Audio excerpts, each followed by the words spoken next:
Uma dúvida que eu ainda não encontrei a resposta. Qual que é a relação entre os cristãos de extrema direita com Israel? É a leitura bíblica. Porque Israel, na leitura especialmente do Velho Testamento, o Novo não. Jesus, quando fala em Israel, ele fala sempre de maneira crítica. Você pega Mateus, Marcos, Lucas e João, você vê a fala de Jesus sobre Israel é crítica e sobre aqueles que matam os que Deus envia. Essa é a ênfase de Jesus.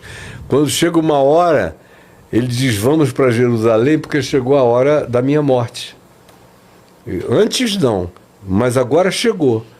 E importa que eu vá para Jerusalém porque nenhum profeta morre fora de Jerusalém. Jerusalém, Jerusalém, que matas os profetas, rejeitas, abominas todos aqueles que te foram enviados. Aí você lê a leitura do Velho Testamento, no entanto, é toda, se você lê o Velho Testamento, é toda anti-Israel. Por quê? São os profetas denunciando o povo de Israel, que era um povo idólatra, que depois do cativeiro em Babilônia pararam de cultuar os ídolos de pau, de pedra, de ouro, isso e aquilo, porque até lá eles também cultuavam isso, e passaram a cultuar o templo, passaram a cultuar o livro, a Torá, passaram a cultuar o sacerdotalismo, passaram a cultuar os ritos e os sacrifícios. Eram idólatras piores do que os pagãos. E tem uma repetição recorrente no Velho Testamento, que é de quase todos os profetas dizem isso. Vocês receberam essa terra como promessa e herança. Entraram nessa terra através de Josué, depois dos 40 anos de peregrinação no deserto, após terem ficado 430 anos no exílio no Egito. Vocês entraram nessa terra e fizeram pior do que todos os habitantes que antecederam vocês desse lugar. Isso não é uma referência, são muitas referências dizendo a mesma coisa. E os profetas, não houve um único profeta que a gente lê na Bíblia que tenha morrido de velho. Israel matava todos eles, como matou, enfim, Jesus.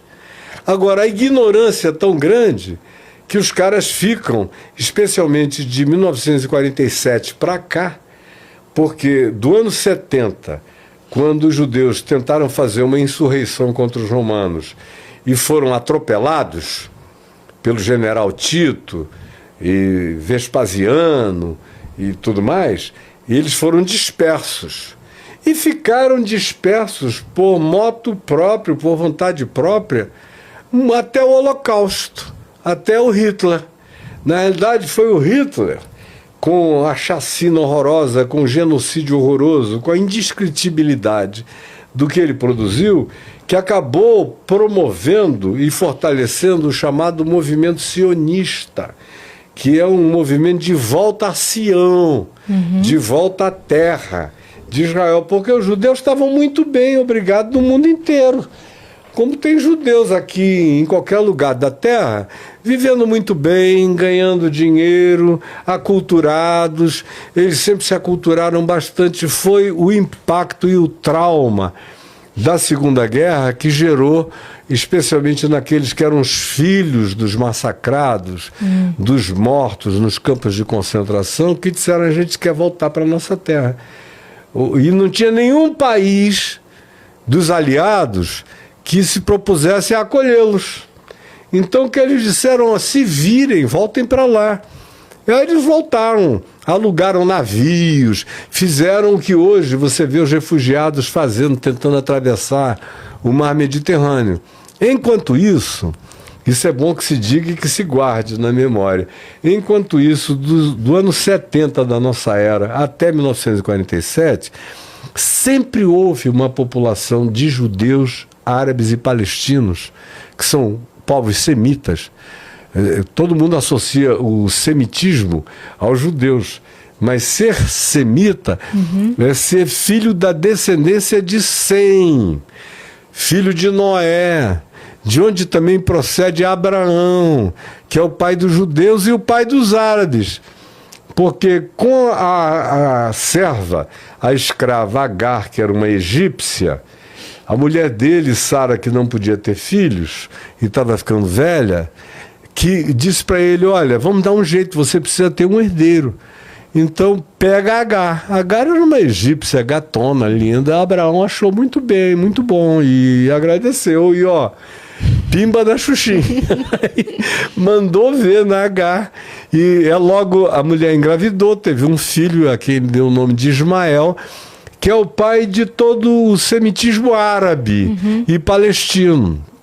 E depois de alguns anos, quando o menino, o Ismael, já tinha mais de 10 anos, foi que Sara, aos 90 anos, deu à luz a um filho, e Abraão com 100. Deu à luz a um filho chamado Isaque, e que é o pai dos israelitas, dos judeus, dos hebreus. Mas ambos os grupos são semitas. Sim. E são ambos filhos de Abraão. Então, quando você vê o Netanyahu lá massacrando, matando e dizendo que vai eliminar, é uma guerra fratricida. São irmãos matando irmãos. Do ponto de vista genético, corre neles o mesmo sangue, o mesmo DNA, com a mesma história. E todos eles sabem disso. Mas a ideologia política e o desejo de supremacismo e de poder é o que faz